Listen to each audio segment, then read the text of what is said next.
Have you ever thought what happens to food after you swallow it? Inside your body, there is a powerful organ working silently, the stomach. The stomach is part of the digestive system. It is located in the upper left side of the abdomen. Food enters the stomach from the food pipe and leaves into the small intestine.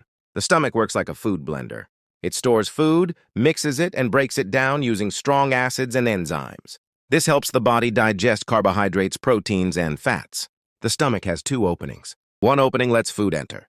The other controls when food leaves the stomach. It also has different parts. The upper part stores gas and food. The middle part does most of the digestion. The lower part slowly pushes food forward. Inside the stomach, muscles keep moving.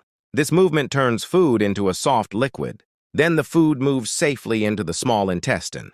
The stomach lining protects itself from acid. Special cells release acid, enzymes, and mucus to help digestion. Sometimes, stomach problems can happen.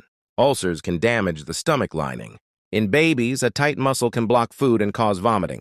The stomach is not just a food bag. It is a smart and active organ that keeps your body healthy.